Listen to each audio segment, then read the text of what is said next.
My name is Jamal, and I was the war general for the 8 Gangster Crips who led what became known as the bloodiest gang war in Los Angeles history, a 5-year conflict that claimed over 300 lives and turned entire neighborhoods into war zones. What I'm about to tell you will shock you to your core, because it's not just about gang violence. It's about how I orchestrated a systematic campaign of warfare that involved over 1,000 gang members, military tactics, and a level of brutality that forced the National Guard to intervene in American streets. From 1995 to 2000, I commanded what was essentially a private army that waged total war against every blood set in South Central, using strategies that I learned from studying military history and applying them to urban gang warfare. If you think you understand what gang conflicts look like, if you think you know what it means to lead men into battle, you're about to learn why those 5 years redefined gang warfare forever and earned me the title of the most feared war general in Los Angeles history. The war I started didn't just change the gang landscape, it changed how law enforcement, the military and the government think about urban warfare in America. Before we go deeper, let me be absolutely clear about why I'm sharing this story. I'm not here to glorify war or make myself sound like some kind of military genius. I'm here to warn you about what happens when gang conflicts escalate beyond street violence into actual warfare, when young men with no understanding of consequences are given the power to command armies and wage campaigns that destroy entire communities. For 8 years, I was the strategic commander for the 8 Gangster Crips, responsible for planning and executing military-style operations against rival gangs throughout Los Angeles County. I thought I was a brilliant military strategist, using my knowledge of warfare to give my set decisive advantages over our enemies. I was wrong about everything. I wasn't a military strategist. I was a warlord who turned neighborhoods into battlefields and young men into soldiers in a war that served no purpose beyond my own ego and thirst for power. I wasn't giving my set advantages. I was escalating conflicts to levels that made everyone less safe and turned entire communities into casualties of my ambition. I wasn't planning operations. I was orchestrating mass violence that destroyed families, displaced thousands of people, and created trauma that affected multiple generations. The bloodiest gang war in LA history wasn't a victory. It was a 5-year massacre that taught me that some wars are so devastating they destroy the victor along with the defeated. I grew up in South Central during the height of the crack epidemic, when gang warfare was becoming increasingly sophisticated and violent throughout Los Angeles. My father was a Marine Corps veteran who served 3 tours in Vietnam before being killed in a gang-related shooting when I was 12. My mother struggled to raise 5 children on her own while working multiple jobs and dealing with the trauma of losing her husband to the same streets that were trying to claim her sons. The 8 Gangster Crips weren't just a gang in our neighborhood, they were the dominant military force, controlling territory through superior organization, tactics, and firepower. I joined when I was 14, but unlike most recruits who started as lookouts or street soldiers, I was identified early as having leadership abilities and strategic thinking skills that could be valuable to the organization. My knowledge of military history, which I had learned from my father's books and war stories, made me uniquely qualified to apply military principles to gang warfare. The older members began training me in tactical planning, unit organization, and the coordination of complex operations involving multiple teams and objectives. I thought this knowledge made me powerful and respected, but it actually made me the most dangerous person in Los Angeles. The role of a war general in gang warfare is unlike any other position in criminal organizations, requiring a combination of strategic thinking, tactical knowledge, and leadership abilities that few people possess. Unlike street-level gang members who focus on immediate conflicts, war generals are responsible for long-term strategic planning, resource allocation, and the coordination of multiple units across wide geographic areas. You have to understand military principles like logistics, intelligence gathering, force multiplication, and operational security while adapting them to the unique challenges of urban gang warfare. You have to be able to inspire loyalty and discipline in soldiers who are often young, impulsive, and more interested in immediate gratification than long-term strategic objectives. Most importantly, you have to be able to make decisions about life and death on a massive scale, planning operations that will result in dozens or hundreds of casualties while maintaining the emotional detachment necessary for effective command. I thought I was perfect for this role because I had studied military history and understood the principles of warfare, but I didn't understand the psychological and moral costs of applying those principles to civilian populations in American neighborhoods. My rise to the position of war general for the 8-Tray Gangster Crips was rapid and based on a series of successful tactical innovations that revolutionized gang warfare in Los Angeles. During my first 3 years in the organization, I planned and executed over 200 operations against rival gangs using military tactics like coordinated attacks, diversionary actions, and psychological warfare to achieve objectives that had previously been impossible. I introduced concepts like unit organization, chain of command, and operational planning that transformed a loose collection of street criminals into a disciplined military force capable of sustained operations against multiple enemies. The success rate of my operations and the minimal casualties among our own forces made me a legend within the Crip Nation, with other sets requesting my assistance and even some blood sets trying to recruit me by offering enormous sums of money. The 8-Tray Gangster Crip leadership recognized that I had capabilities that could give them decisive advantages over all rival organizations, and they began providing me with resources and authority that no gang member had ever possessed. By 1995, I was essentially commanding a private army of over 400 active soldiers with access to military-grade weapons, vehicles, and communication equipment that rivaled those used by law enforcement agencies. The strategic planning for what would become the bloodiest gang war in LA history began in early 1995, when I convinced the 8-Tray Gangster Crip leadership that the only way to achieve permanent dominance in South Central was to eliminate all rival blood sets through a coordinated campaign of total warfare. The plan I developed was based on military principles of concentration of force, strategic objectives, and systematic destruction of enemy capabilities. Rather than engaging in the traditional pattern of random retaliation and territorial disputes, we would wage a coordinated campaign designed to eliminate rival gangs as effective organizations through the systematic destruction of their leadership, infrastructure, and membership. The campaign would involve 5 phases over multiple years. Phase 1 would eliminate enemy leadership through targeted assassinations.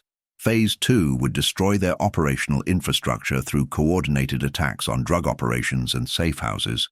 Phase 3 would displace their membership through psychological warfare and community intimidation. Phase 4 would occupy their territory through the establishment of permanent military presence. And Phase 5 would consolidate control through the integration of surviving enemy personnel into our organization. The plan was ambitious beyond anything attempted in gang warfare, requiring resources, coordination, and sustained commitment that would test the limits of what a criminal organization could achieve. The intelligence gathering and preparation phase of the war took over a year of careful surveillance, infiltration, and analysis to identify targets, assess enemy capabilities, and develop detailed operational plans for each phase of the campaign. I established an intelligence network that included informants within rival organizations, surveillance teams that monitored enemy activities, and analytical units that processed information and identified vulnerabilities that could be exploited. The level of detail was extraordinary. We had complete organizational charts for every major blood set in Los Angeles, detailed maps of their territory and operations, and psychological profiles of their key leadership that would guide our targeting decisions. The weapons acquisition program was equally sophisticated, involving purchases from international arms dealers, theft from military installations, and manufacturing operations that produced improvised explosive devices and other specialized equipment. The training program I developed was based on military models, with specialized units for different types of operations, assault teams for direct attacks, sniper units for targeted eliminations, demolition specialists for infrastructure destruction, and psychological warfare experts for community intimidation.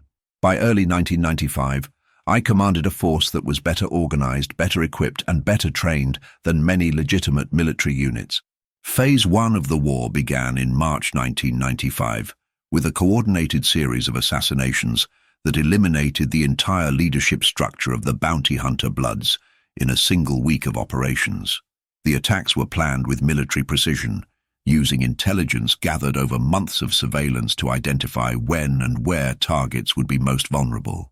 The assassination teams used tactics like coordinated sniper attacks, car bombings, and home invasions to eliminate targets while minimizing the risk of casualties among our own forces. The psychological impact was immediate and devastating. The bounty hunter Bloods realized that they were facing an enemy with capabilities they had never encountered, and their attempts to retaliate were ineffective because we had already anticipated their responses and prepared countermeasures. Within a month, the bounty hunter Bloods had effectively ceased to exist as an organized force, with surviving members either fleeing Los Angeles or seeking protection from other blood sets. The success of Phase 1 exceeded even my most optimistic projections and demonstrated that military principles could be applied to gang warfare with devastating effectiveness. But it also marked the beginning of a cycle of escalation that would consume everything I cared about over the next 5 years. Phase 2 of the war, from April to August 1995, focused on the systematic destruction of Blood operational infrastructure throughout south-central Los Angeles. The targets included drug distribution centers, weapons caches, safe houses, and legitimate businesses that served as fronts for criminal activities. The attacks were coordinated to occur simultaneously across multiple locations, preventing enemies from warning each other or organizing effective defensive measures. The demolition teams used military-grade explosives and incendiary devices to ensure complete destruction of target facilities, while assault teams eliminated any personnel who attempted to defend the locations. The psychological warfare component involved leaving specific messages and symbols at attack sites to demonstrate our capabilities and demoralize surviving enemy forces. The economic impact was devastating. We destroyed millions of dollars worth of enemy assets, while capturing additional resources that were integrated into our own operations. The territorial gains were equally significant, as the destruction of enemy infrastructure allowed us to expand our control into areas that had been contested for decades. By the end of Phase 2, the 8-Tray gangster Crips controlled more territory and resources than any gang in Los Angeles history, but we had also triggered a level of retaliation that would escalate the conflict beyond anything I had anticipated. The enemy response to our initial successes was swift and desperate, as surviving Blood sets formed unprecedented alliances and began importing fighters and weapons from other cities to counter our military advantages. What I had planned as a quick campaign to eliminate rival gangs turned into a protracted war as our enemies adapted to our tactics and developed their own military capabilities. The Piru Bloods brought in former military personnel to train their forces. The Fruittown Bloods established alliances with Mexican cartels that provided access to heavy weapons, and the Treetop Pirates began using terrorist tactics like car bombings and attacks on civilian targets to create pressure for a negotiated settlement. The escalation was rapid and dramatic. What had started as gang warfare evolved into something resembling civil war, with both sides using increasingly sophisticated weapons and tactics, while expanding their targeting to include family members, associates, and anyone connected to the opposing organizations.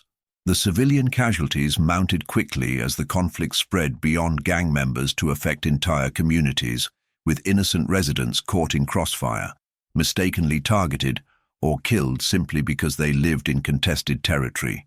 The war I had started to establish, 8-Tray gangster Crip dominance, had become a mutual destruction scenario that threatened to consume everyone involved. Phase 3 of the war, from September 1995 to December 1997, was characterized by the most intense urban warfare ever seen in American cities, as both sides escalated their tactics and expanded their operations to include attacks on civilian infrastructure and government targets. The psychological warfare component became increasingly important as we sought to break enemy morale and force civilian populations to choose sides in the conflict. The tactics included attacks on schools, hospitals, and community centers in enemy territory, economic warfare through the destruction of legitimate businesses, and intimidation campaigns designed to force residents to flee contested areas.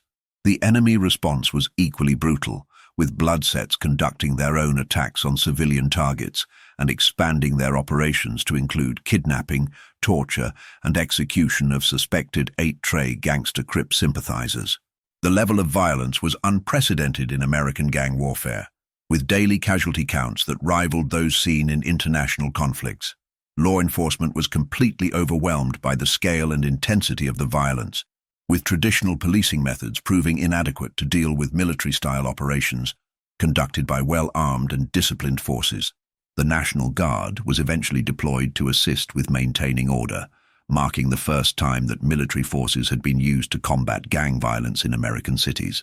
The psychological toll of commanding a 5-year war was devastating and cumulative, affecting every aspect of my mental health and personal relationships. The constant stress of planning operations, managing resources, and making life-and-death decisions created chronic anxiety and insomnia that made normal functioning almost impossible. The guilt over the civilian casualties was overwhelming, but I couldn't show weakness or remorse without undermining my authority and the morale of my forces. I had to maintain the image of the successful war general who was winning a righteous conflict, even as I was beginning to understand that the war had become a self-perpetuating cycle of violence that served no purpose beyond destruction. The isolation was complete. I couldn't trust anyone completely because betrayal could mean death. I couldn't form genuine relationships because everyone around me was either a subordinate or a potential enemy, and I couldn't seek help for my psychological problems because showing vulnerability could be seen as weakness by my own forces. The drugs helped numb the guilt and stress, but they also impaired my judgment and made me more paranoid and unpredictable. I was slowly losing my grip on reality while commanding a war that was consuming everything I had ever cared about.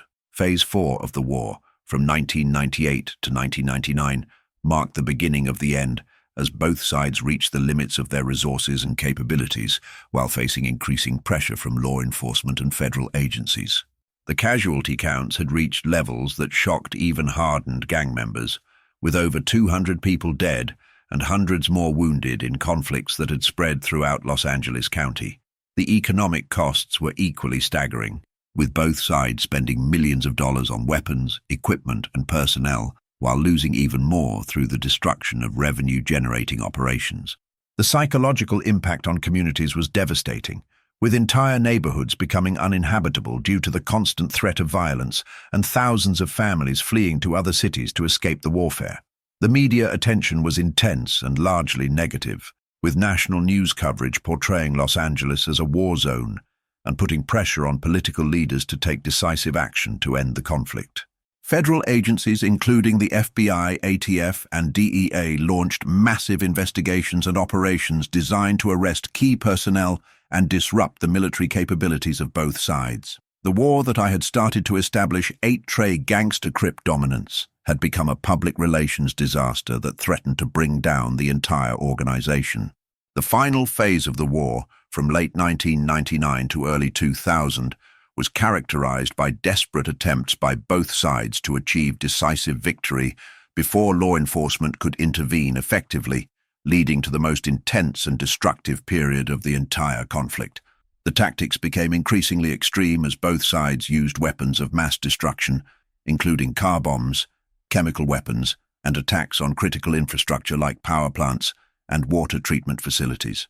The civilian casualties reached crisis levels, with hospitals overwhelmed by wounded victims and morgues running out of space for the dead.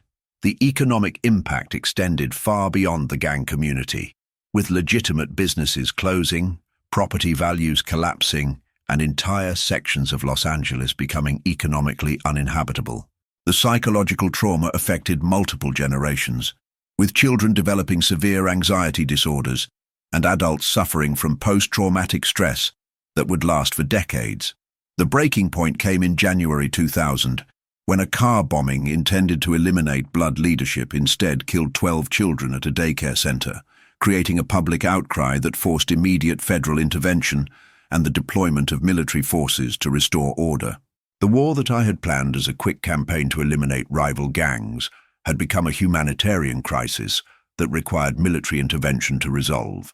The end of the war came not through victory or defeat, but through exhaustion, and the recognition that continued fighting would result in the complete destruction of all parties involved. The federal intervention had made large-scale operations impossible. The casualty counts had eliminated most of the experienced leadership on both sides, and the economic costs had bankrupted the organizations that had started the conflict. The peace negotiations were complex and difficult, requiring input from federal mediators, community leaders, and the few surviving gang members who still had enough authority to make binding agreements.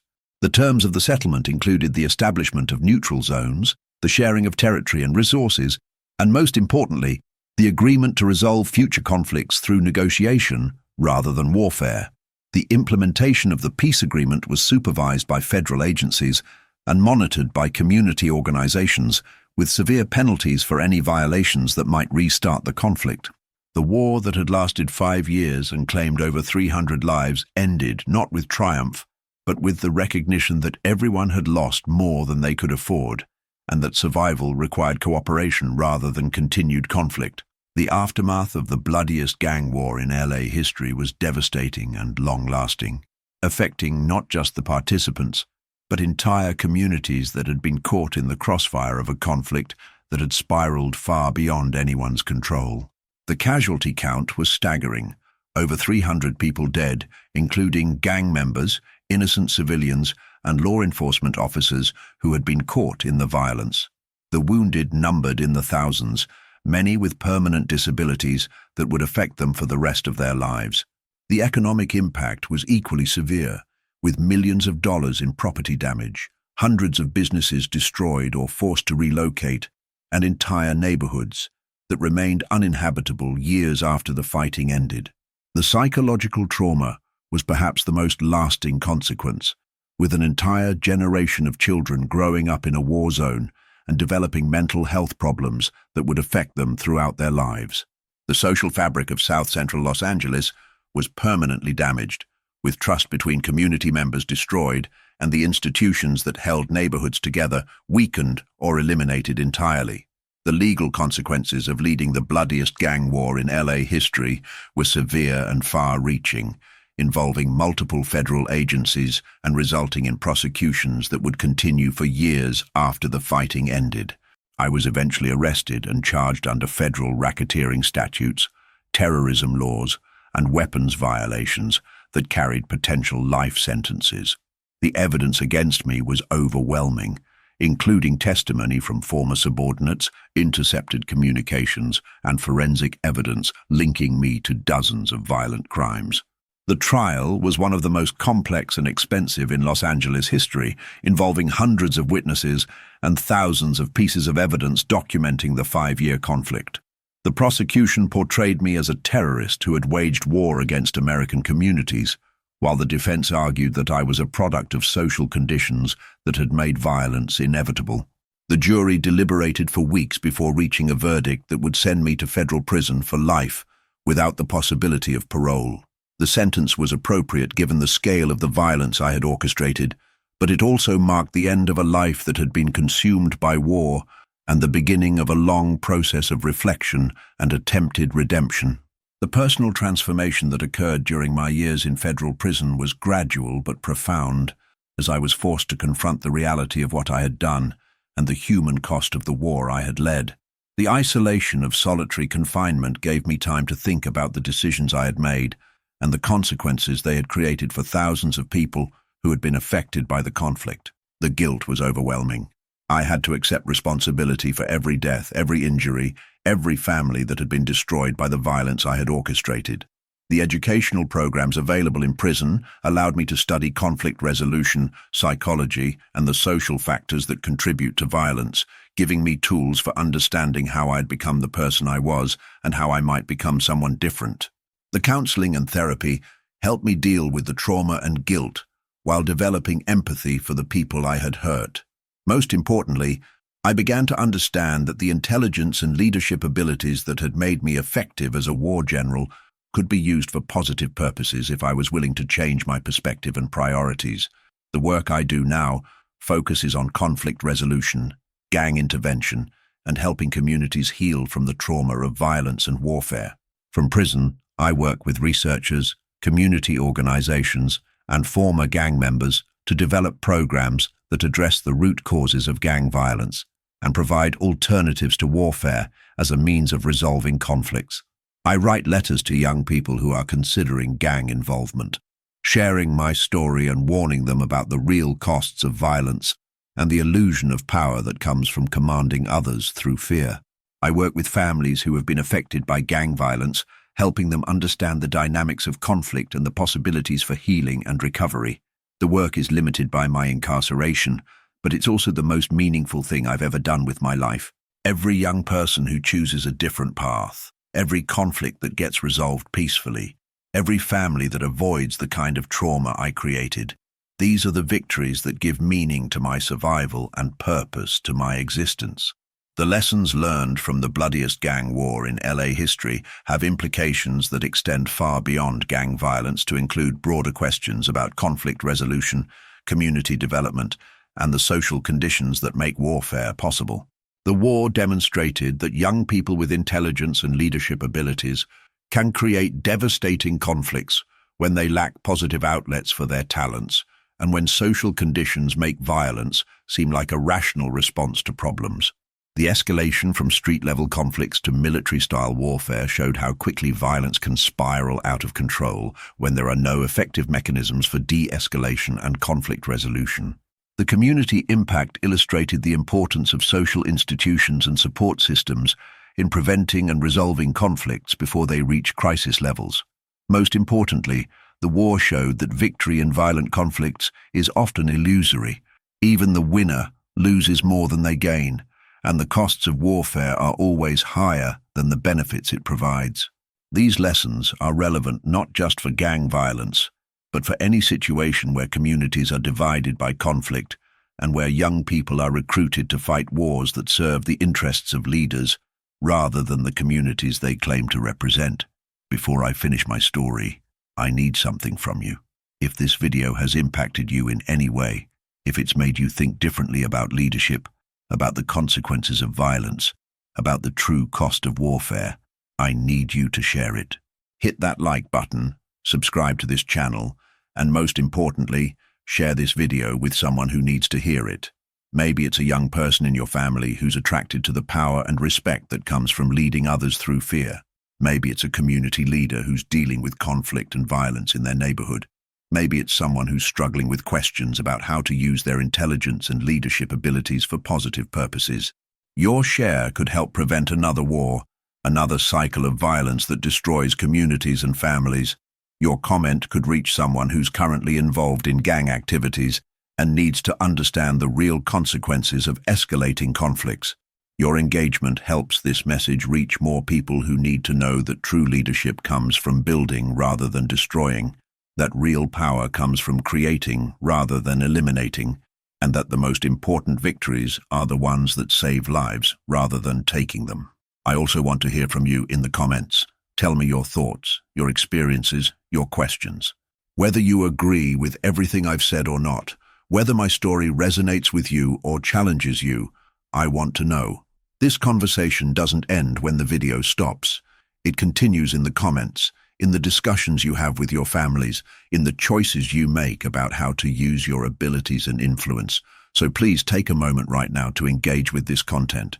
Your voice matters, your story matters, and together we can create understanding about the importance of using leadership abilities for positive purposes and the devastating consequences of choosing warfare over peace. Share your own experiences with leadership and conflict resolution. Tell me about times when you've seen intelligence used to build rather than destroy, or ask questions about how to help communities heal from the trauma of violence and warfare.